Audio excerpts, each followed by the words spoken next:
बिस्मिल्लाहिर्रहमानिर्रहीम। अस्सलाम वालेकुम रहमतुल्लाहि व बरकातुहू। मैं हूं आपका फ़िज़िक्स टीचर उज़ैर अहमद। आप देख रहे हैं मेरा YouTube channel science and math with Uzair Ahmad. आज की इस वीडियो में हम क्लास नहम के यूनिट 1 में जो फार्मूलाज यूज़ होते हैं न्यूमेरिकल सॉल्व करने के लिए उनको देखेंगे। मोस्ट इम्पॉर्टेंटली साइंटिफिक नोटेशन क्या होती है और किसी नंबर को साइंटिफिक नोटेशन में कैसे लिखा जाता है ये देखेंगे। किसी नंबर के अंदर सिग्निफिकेंट फिगर्स कैसे फाइंड किए जाते हैं ये देखेंगे और किसी नंबर को राउंड ऑफ कैसे किया जाता है ये देखेंगे। सबसे पहले हम देखते हैं कि किसी नंबर को साइंटिफिक नोटेशन में कैसे लिखा जाता है। साइंटिफिक नोटेशन में लिखने का मतलब ये है कि आपके पास कोई बहुत बड़ा नंबर है या बहुत छोटा नंबर है, उसको 10 की मुनासिब पावर में लिखना। ये मेरे पास एक नंबर है 5750,000। हमने इसको साइंटिफिक नोटेशन में लिखना है। याद रखें, साइंटिफिक नोटेशन में लिखने के लिए आपको सबसे पहले दो जगहों को आइडेंटिफाई करना होता है। सबसे पहले कि इस नंबर के अंदर अशारिया कहाँ पर लगा हुआ है। अब जिस नंबर में अशारिया नहीं लगा होता उसके आखिर में अशारिया होता है, तो ये इसका अशारिया एंड पे आ गया। दूसरे नंबर पर आपने ये देखना है कि इस नंबर के अंदर लेफ़्ट साइड पे पहला नॉन ज़ीरो डिजिट कौन सा है, बाएं हाथ पर पहला गैर सिफरी अदद कौन सा है। वो मैं देखूं तो वो 5 है।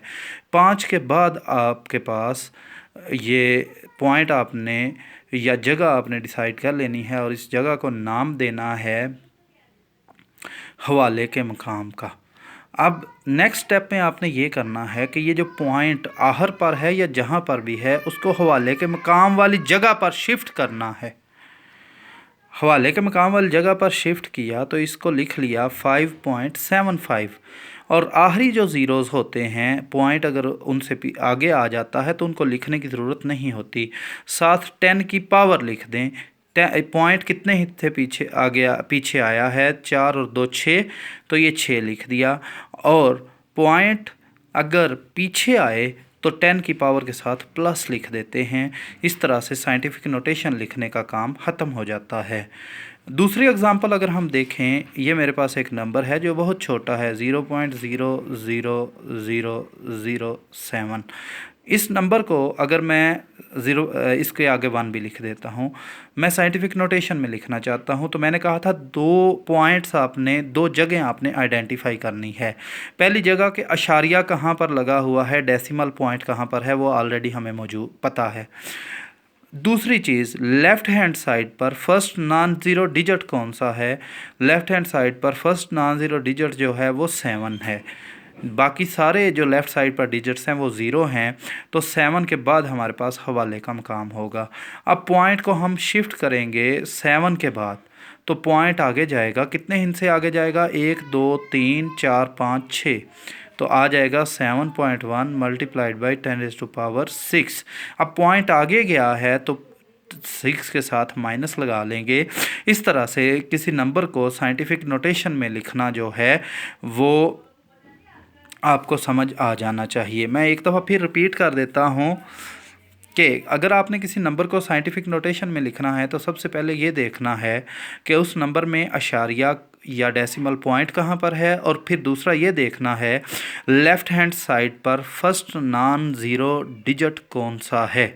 उसके बाद हवाले का मकाम होगा। नेक्स्ट स्टेप में आपने अशारिया को शिफ्ट करना है हवाले के मकाम के बाद। जैसा कि पहली एग्जांपल में हमने अशारिया को पीछे लेकर आए, 5 के बाद लगाया 5.75। उसके बाद देखना है कि अशारिया कितने हिस्से पीछे आया या कितने हिस्से आगे गया।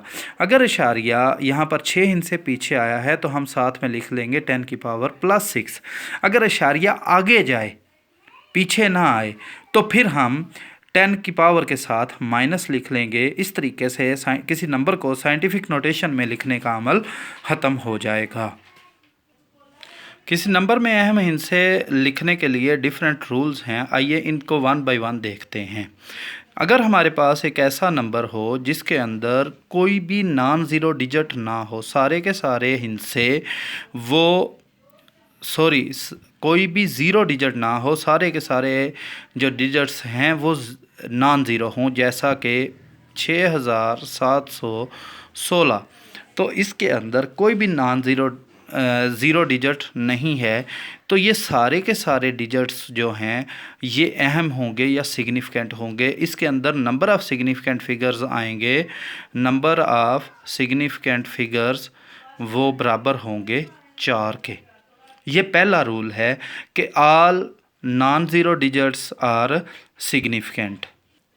सिग्निफिकेंट फिगर फाइंड करने के लिए दूसरा रूल ये है कि दो सिग्निफिकेंट फिगर्स के दरमियान जो ज़ीरो होते हैं वो भी सिग्निफिकेंट होते हैं। मिसाल के तौर पर एक नंबर है मेरे पास लिखा हुआ 7,071। अब अगर हम देखें तो ये जो ज़ीरो आ रहा है ये दो सात के दरमियान आ रहा है। पिछले रूल के तहत हमें पता है कि दोनों सात जो हैं ये सिग्निफिकेंट हैं। तो दूसरा रूल ये कहता है कि दो सिग्निफिकेंट फिगर के दरमियान जो ज़ीरो आएगा वो भी सिग्निफिकेंट होगा। तो दूसरे रूल की रूह से इस नंबर के अंदर नंबर ऑफ़ सिग्निफिकेंट फिगर्स जो हैं वो 4 होंगे। तीसरे रूल की तरफ जाते हैं। तीसरा रूल ये कहता है कि किसी नंबर के आखिर में जो ज़ीरोज़ लगाए जाते हैं वो भी सिग्निफिकेंट होते हैं। For example 275.0000। अब ये आखिर में लगे हुए ज़ीरोज़ हैं ये सिग्निफिकेंट होंगे। तो नंबर ऑफ़ सिग्निफिकेंट फिगर्स ये गिवन नंबर में मेरे पास होंगे 3 और 4 7 होंगे। आखिरी रूल कि अगर हमारे पास सिग्निफिकेंट फिगर्स जो हैं वो फाइंड करने हैं किसी नंबर के और उसमें ज़ीरो जो है वो किसी नंबर के शुरू में आ गए हैं 0.000718, तो इस केस में ये जो शुरू वाले 4 ज़ीरोज़ हैं ये सिग्निफिकेंट नहीं होंगे। तो मेरे पास नंबर ऑफ़ सिग्निफिकेंट फिगर्स आ जाएंगे सिर्फ 3। इसके साथ ही सिग्निफिकेंट फिगर फाइंड करने के रूल्स ख़त्म होते हैं। मैं एक दफ़ा फिर रिवाइज़ कर दूं। पहला रूल ये कहता है सिग्निफिकेंट फिगर्स का कि किसी नंबर में जो जितने नॉन ज़ीरो डिजिट होंगे वो सारे के सारे सिग्निफिकेंट होंगे। जैसा कि इस एग्ज़ाम्पल के अंदर 7, 1 और 8 ये सिग्निफिकेंट हैं। और अगर दो नॉन ज़ीरो डिजिट्स के दरमियान एक ज़ीरो भी आ जाएगा तो वो भी सिग्निफिकेंट होगा। दो सिग्निफिकेंट फिगर्स के दरमियान ज़ीरो आएगा तो वो भी सिग्निफिकेंट होगा। जैसा कि अगर यहाँ मैं ये लिख दूँ 708, तो 7 8 के अलावा ज़ीरो भी सिग्निफिकेंट है। तीसरा रूल ये कहता है कि किसी नंबर के आखिर में जितने ज़ीरो लगे हों वो भी सिग्निफिकेंट होते हैं। जैसा कि 765 के साथ मैं 3 ज़ीरो लिख देता हूँ या पॉइंट लगाकर भी 3 ज़ीरो लिख देता हूँ तो ये तीनों ज़ीरोज़ जो हैं ये सिग्निफिकेंट होंगे। आखिरी रूल ये कहता है कि वो ज़ीरोज़ जो किसी नंबर के शुरू में आते हैं सारे के सारे उनसे पहले कोई नॉन ज़ीरो डिजिट या नॉन ज़ीरो गैर सिफरी हिस्सा नहीं होता, तो वो सारे नंबर जो हैं वो सिग्निफिकेंट नहीं होते। जैसा कि इस नंबर के अंदर ज़ीरो ये 4 ज़ीरोज़ सिग्निफिकेंट नहीं हैं। अगर इस नंबर के शुरू में मैं कोई एक गैर सिफरी हिस्सा फॉर एग्ज़ाम्पल मैं 8 लगा देता हूँ यहाँ पर, तो अब ये जो दरमियान वाले चारों ज़ीरो हैं ये सिग्निफिकेंट बन जाएंगे। और इस केस में नंबर ऑफ़ सिग्निफिकेंट फिगर्स बन जाएंगे 1 2 3 4 5 6 7 8। 8 है नंबर ऑफ़ सिग्निफिकेंट फिगर्स इस केस में ये जो नंबर आपके सामने लिखा हुआ है। अब हम देखेंगे कि किसी नंबर को राउंड कैसे किया जाता है। इसके लिए 3 रूल्स हैं। ये मेरे पास एक नंबर लिखा हुआ है 56.18। मुझे कहा जाता है कि इसको अशारिये के बाद एक हिस्से तक राउंड करो, यानी कि अशारिये के बाद सिर्फ एक हिस्सा रहना चाहिए। तो ये कैसे होगा, तो हम देखेंगे कि आखिरी हिस्सा क्या है। 1 के बाद आखिरी हिस्सा 8 है जो 5 से बड़ा है। तो ये राउंड का पहला रूल ये है कि अगर आखिरी हिस्सा 5 से बड़ा हो तो पिछला अदद जो है वो 1 बढ़ जाता है। ये पहला रूल है राउंड ऑफ करने का। तो मेरे पास 56.18 राउंड ऑफ होकर 56.2 बन गया।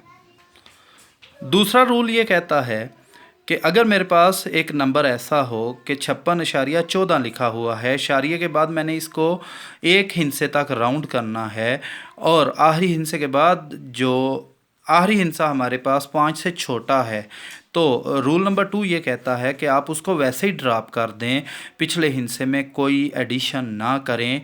तो ये राउंड ऑफ होकर 56.14 राउंड ऑफ होकर 56.1 बन जाएगा। अगर मेरे पास आखिरी डिजिट 1.55 यानी कि आखिरी डिजिट ना 5 से बड़ा हो ना 5 से छोटा हो, 5 हो, तो फिर राउंड करने का क्या तरीका है?